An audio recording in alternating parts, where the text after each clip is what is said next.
Hello everyone. In the previous session, we had seen Windows Form Basic, right? In this session, let's understand some of the more implications of Windows Form.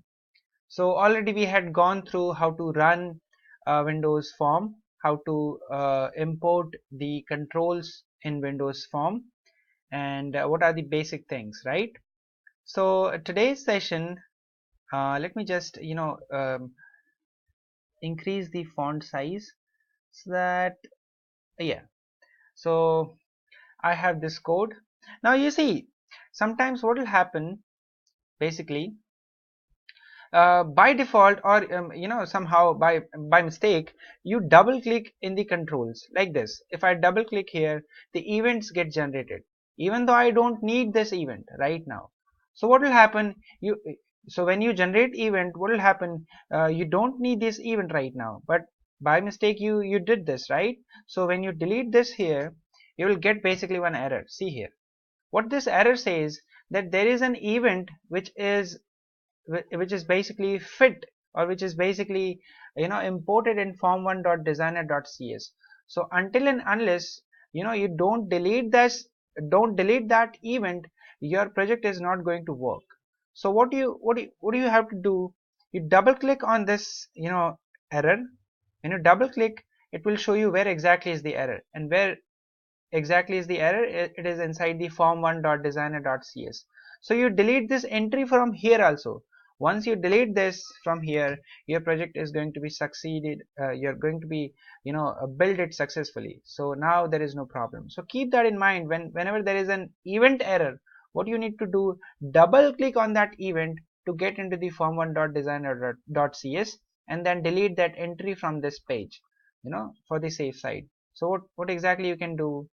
See, there is this event, I don't need it. So what I gonna do, I will delete this. I don't need it. So when you build it, it will give an error. Double click it, it will show you where exactly is the error, and just delete it.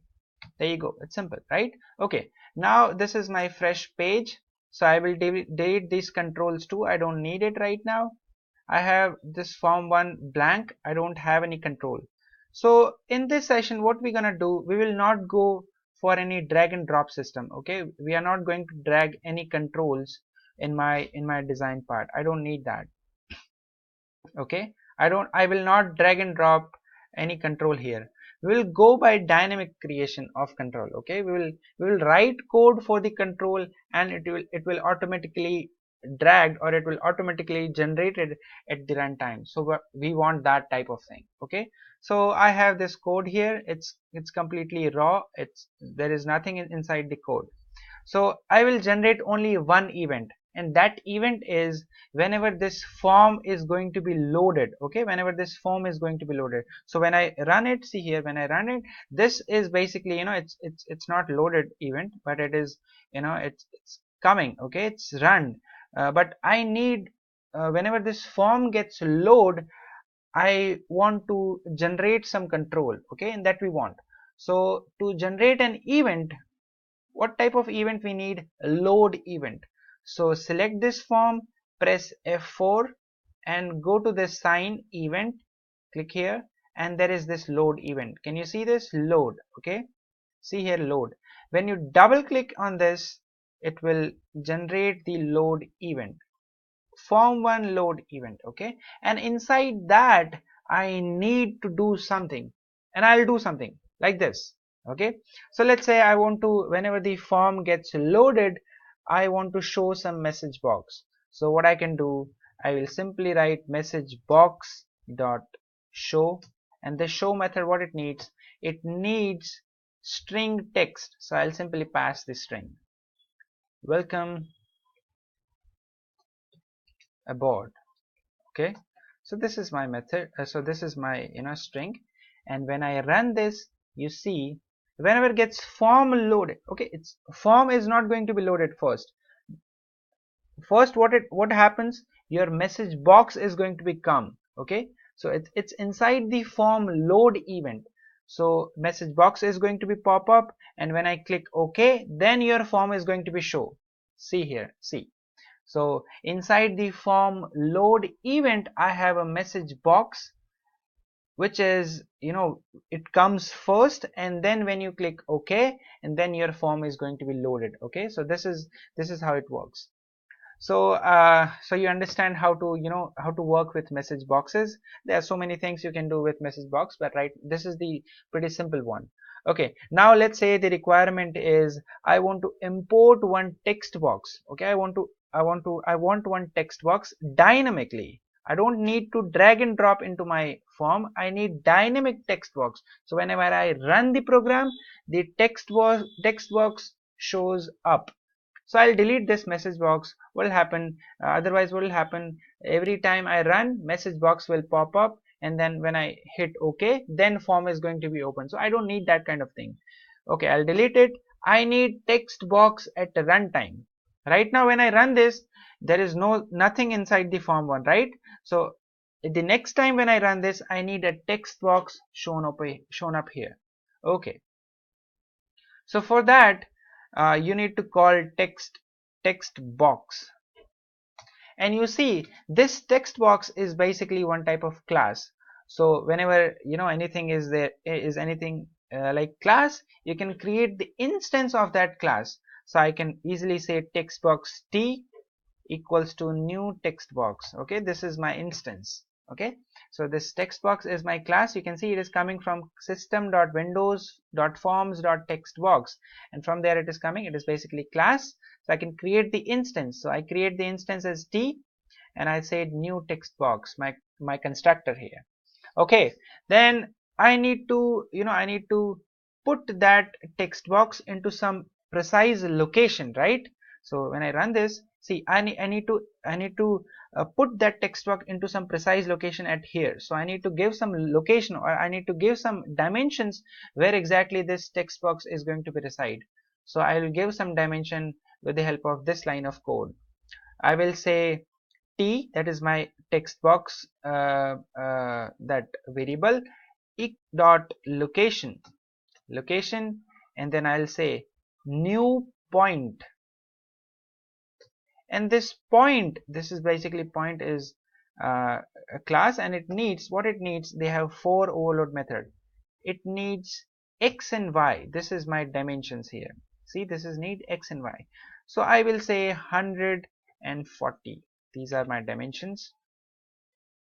Okay, so at 100 is my x dimensions and 40 is my y dimensions. At that precise location, this text box is going to be, it's going to be rendered. Okay, so another thing is another thing what I need is, now I need to add that text box inside my that form one. Okay, I need that. So how to add that? It's pretty simple. This dot control, this dot controls dot add method, and this add method, it needs what it needs, control value. What type of control value I have this text box t, so I can simply pass this t here, and then when I enclose it and when I run this, you will see there is one text box sitting in the form 1. See here, this is my text box. See, okay, that's pretty simple, right? Okay, in the same way, let's say now my requirement is to import or to drag one, not drag, but want to create one button dynamically. So it's pretty simple. What do you need to do? Button b equals to new button. It's pretty simple, right? Then b dot location equals to new point, and then just provide the points. So right now if I provide 140, and this dot controls dot add and b, this is my line of code to add the button into my form. So when I run this, you will see there is an overlapping issue. See here, my text box and buttons are exactly at the same point. Okay, so I need to configure my dimensions here. So instead of 140 at my button, I will say 100 100. Okay, so this is 100 and 100, and so now when I run this, you will see that this is my text box and this is my button. Right now there is no name inside this button, so let's create that name here. Easy, that's how we're gonna do. So I will say b dot text, and I will give some name, click me. Okay, so now this is your text with the button name, click me. When I run this, you will see the text is going to be inside the button. So this is my text box and this is click me. Okay, so this code is pretty simple. This is dynamically, created controls. These are the two controls we had seen. Now next thing, what do we need? uh, let's say I need to do something like whenever I click on the button, whatever the text inside the text box is going to be shown inside the message box. That type of thing I need. So what I'm saying is, whenever I click, whenever I write something here, just like let's say hello, I had written this. So when I click this hello is going to be shown up in the message box. Okay, that box I want to show. Inside that I need to put this hello. So how can I do this? It's pretty simple. See here, what I need an event. Why do I need an event? Because when I click on that button at that particular instance, I need to pass this text box text into my message box. That thing I need, right? So I need one click event. So how to generate that click event dynamically? We know that with the help of properties you can do, with the help by going to the properties and that lightning symbols, and we have that event there, click event. But how to generate that click event dynamically? If you had seen your delegate sessions in your console application, you can do that thing here too. Okay, so please refer that delegate session. Inside that I had told you how to generate this event dynamically. So let's create that event. So what I need this button instance. Okay, this button instance is going to help here. So b dot, we have a click event here. See here, click event, you can see. Okay, this is my click event. I will say plus equals to, this is going to be my registered delegate. As I told you, this is going to be registered with delegates, and that delegate name is event handler. Okay, so when I double click, it will generate this event handler and the button click method, and also it gives me the method code here. Okay, so it gives me button click method, and method directly, it gets with the help of .NET framework, it just give me the complete method here. Okay, so event handler is basically what it is. It is basically a delegate. See here, if you right click here, go to definition, and what do you say? It is delegate here, right? So event handler delegates, it matches these parameters. Do the method name, this method name, where it is the method name, this is b click, this method name is have some parameters like object sender and event argues. Yes, I have, right? See here, basically object sender, event argues. I have any method who's having object sender and event argues e.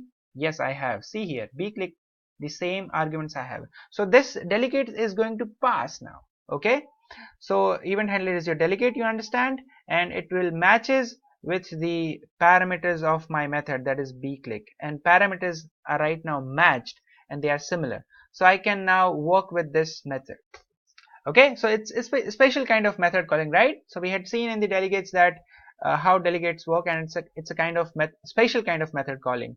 So instead of calling normal method calling, we are calling with the help of special method calling equals to delegates. Okay, now in this b click event, what I need that whatever the text box text, whatever we write in the text box, I need to pass it to the message box. So I'll simply say message box dot show, and I'll say t. It means my text box. Right now my text box is not going to be work here because it is inside the form one, so I need to globally represent it.